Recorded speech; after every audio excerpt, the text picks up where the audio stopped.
Hi there, with today's video I'm discussing ways to avoid overtraining. After all, training is simply a game of stress and adaptation to that stress. Workouts that you do stress your body by challenging either your limits of endurance or speed, or in some instances both. If you apply just the right amounts of stress with exactly the right frequency, your body will adapt and become stronger. After all, that's what all of us want from our training sessions.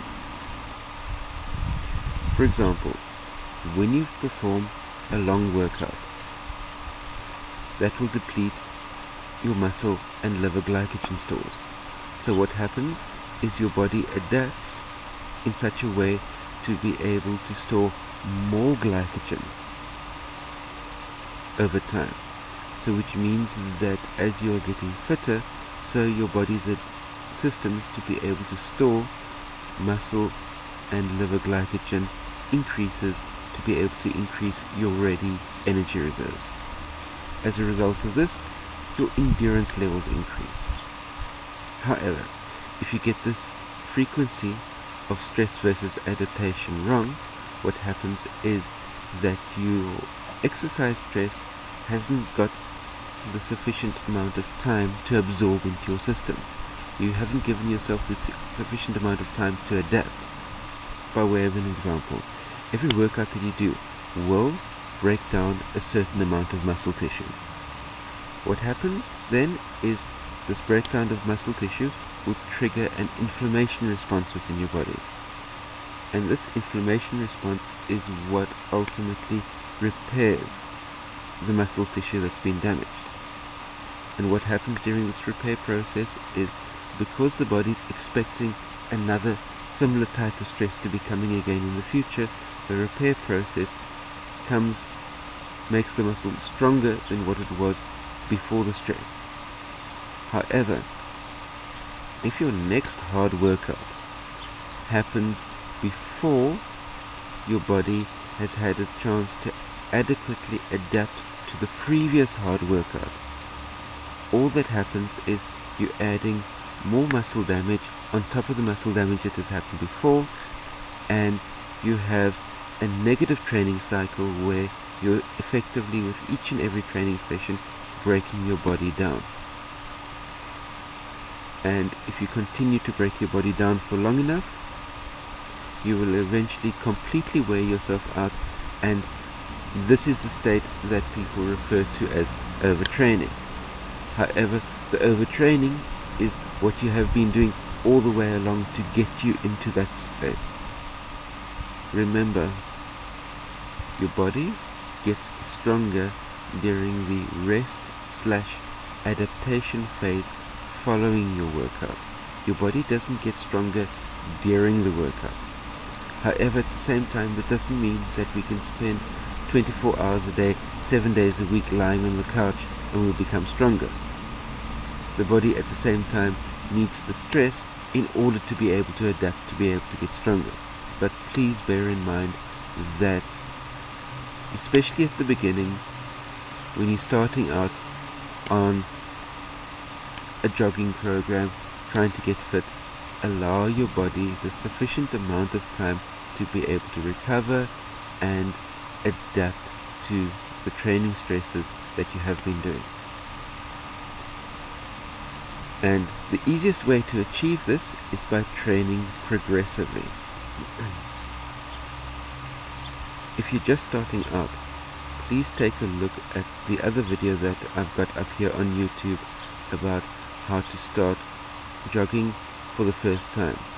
It gives you a step-by-step program that you can follow over a 14-week period that is set at a level that you'll be able to cope with really easily. And secondly, all of the rest adaptation spaces that you need between each and every single workout from day one is built into the program, and it will allow you to start running for the first time and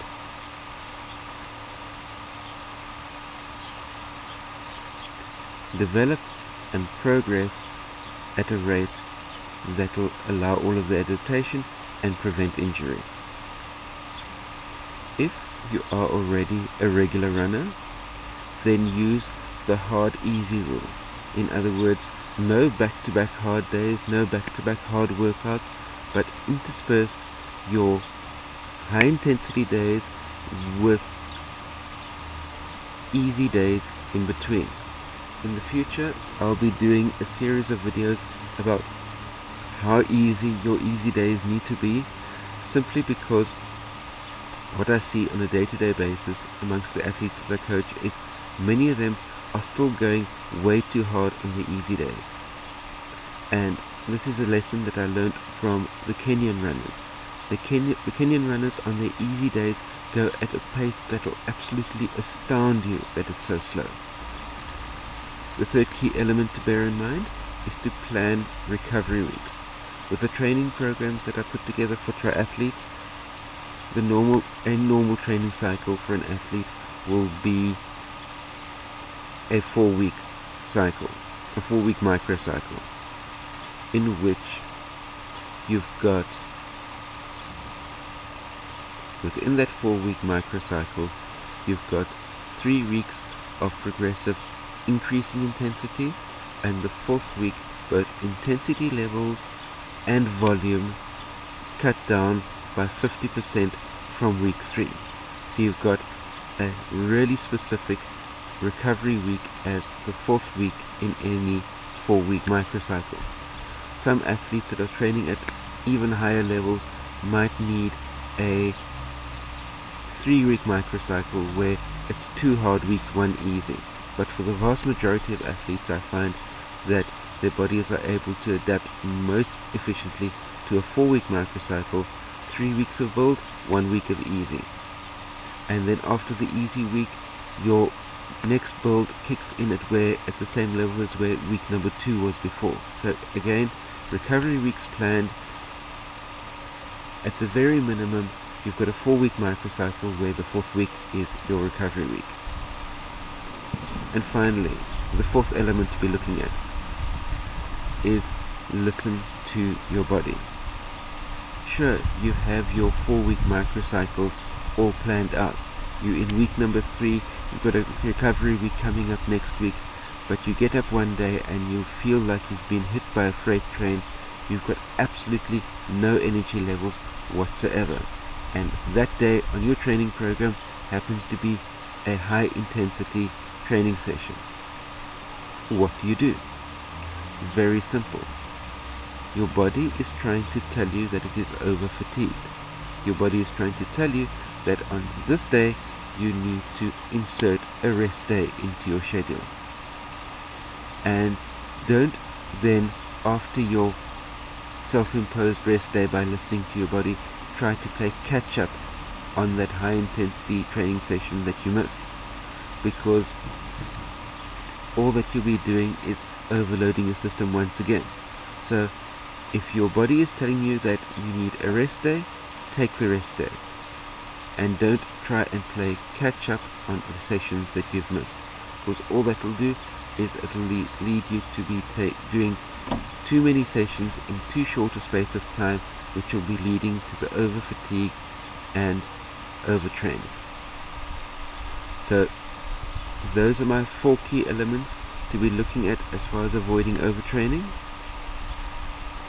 Please share this video amongst your friends, click the like button down below, and also please click the subscribe button down below as well to subscribe to my channel, so that you can be kept up to date on all of these type of useful training tips, training ideas videos that I'll be bringing out to you on a weekly basis. See you next time. Cheers.